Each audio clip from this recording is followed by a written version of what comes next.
A 600 plus $1,000 video game from what, 35 years ago. The ultra rich are buying just insane items right now. Hey everybody, JJ here. It's Bull Boom Bear Bust. It is Wednesday, April 7th, 2021.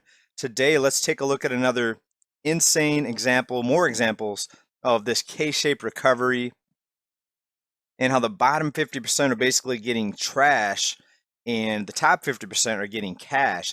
And we see that the bottom 50% also, a lot of them are in for some big trouble because unemployment is going to become much more difficult to get now in many states. We're going to talk about that next. But first, Super Mario Brothers, unopened video game, 660,000.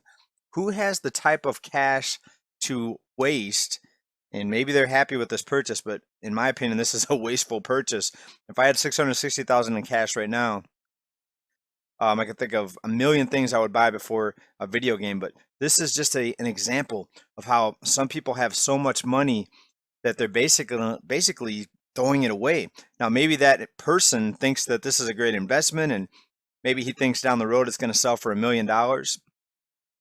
And I hope that's not the case. I hope there's not another sucker to buy this video game from a Nintendo system that's not even relevant anymore, right? But there's this opinion out there, this thought that there's going to be the greater sucker, right? So people investing in overvalued assets, there's going to be someone else to buy it at a larger price. Now, some people look at many of the digital assets and even stocks the same way. They say there's no real value to these things. They're just digits traded on a digital platform. You can't do anything. Try to go in a grocery store and show them your stock portfolio and take out a bunch of groceries. All right, so what you're investing in here, even though you can't really use it, is you're hoping that the greater sucker is going to come in later on and buy it from you at a greater price. The thing is, where does it end? So maybe who looks like they're the greater sucker, they go on to sell it to another greater sucker down the road. So now the greater sucker, the first greater sucker, he now was the greater investor because he sold it to another sucker. But then what if that sucker goes and sells it to somebody else? Then he's also a great investor. You see, so where does it end, this insanity? Well, let's take a look at another example here. And we'll look at CNN for this one. Tom Brady rookie card, $2.25 million. Okay, so it's a rare card. I'm sure it's not easy to find. Tom Brady, greatest quarterback, all that stuff, won the most Super Bowls anyways. A piece of cardboard with a picture on it, and if you turn it over, it's got some statistics on the back, maybe his height, maybe his weight, how many completions, blah, blah, blah.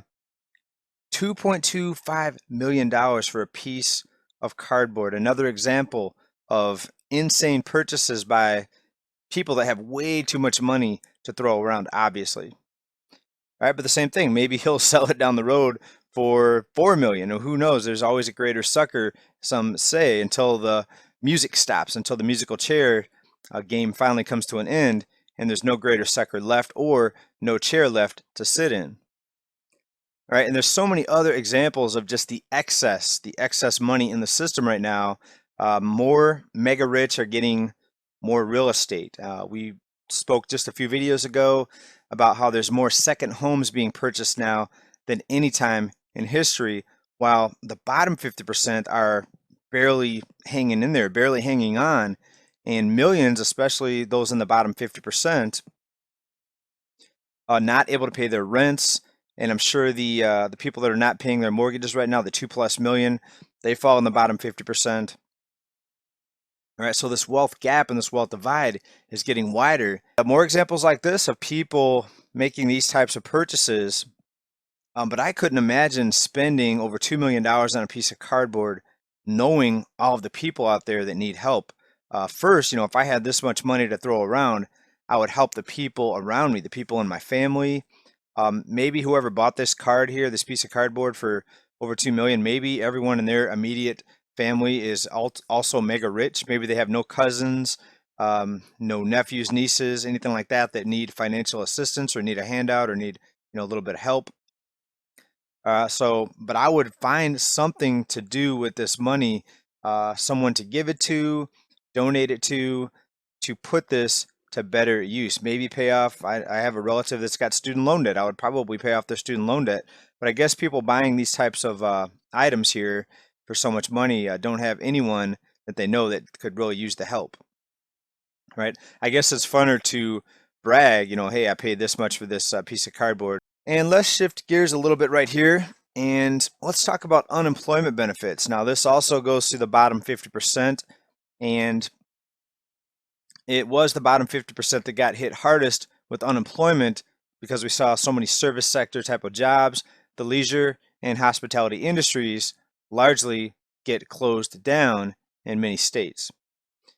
So a lot of people are relying on unemployment. Obviously, we've talked about that many times, but what's happening here, it's going to be more difficult now going forward. You're going to have to prove that you are looking for work, and 19 states are implementing this. Now, I'm not sure how they're going to enforce this, if they're going to be able to enforce it. It sounds like a lot of red tape, and how would you have someone really track millions of people to see if they're really looking for work? So what's probably going to happen is the people looking to receive unemployment benefits will probably have to fill out, a little form. Did you look for work? You check the box that says yes. Even if someone didn't look for work, I'm sure they're probably going to hit the box that says yes. Because why would you shoot yourself in the foot like that when it comes to these benefits that they're trying to get? Or maybe they'll have to list the name of the company that they tried to get a job at, and maybe there'll be some sort of audit. Maybe they'll go through and call the companies and they'll say, hey, did this person apply for a job and did you turn them down? What happened? But then you have to pay the people to go and make those phone calls to do that research. So then you have more red tape, more overhead, more spending. But I guess that'll create jobs, right? Because you need to hire the people to investigate the people that are trying to get unemployment that can't find work, or maybe they can find work, but they lied about it because they want to sit at home and play video games, maybe Super Mario Brothers, and sit home and play video games instead of actually working when there are jobs out there that are hiring. Now, we talked just last report about how there's a lot of fast food hiring right now. That's being called the economic recovery and a new economic boom, a new jobs boom, even though 3 times as many people are filing for unemployment each month versus new jobs that are created. It's simply just a ultra wacky cartoon land, Twilight Zone, pick your phrase to describe the system, this economy that we're in right now. The rich are getting richer.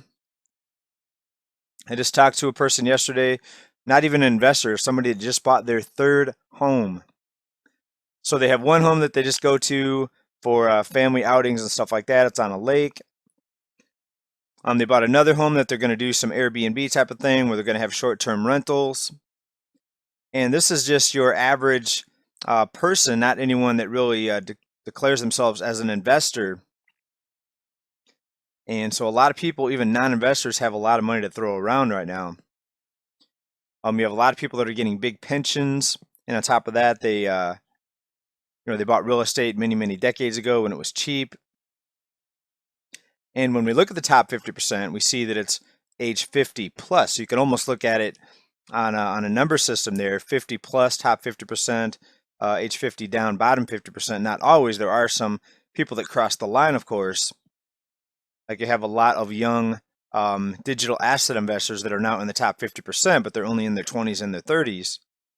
And then vice versa, you have some people that are 50, 60, they should be set in life, they should be retired and living the easy life, and they're living in a tent, on the side of the road somewhere. So, but for the most part, we do see that type of age categorization when it comes to this top and bottom tier here in this 2-tiered wealth divide economy. All right, we're going to wrap this one up today, everybody. Thank you for watching. Thank you for listening.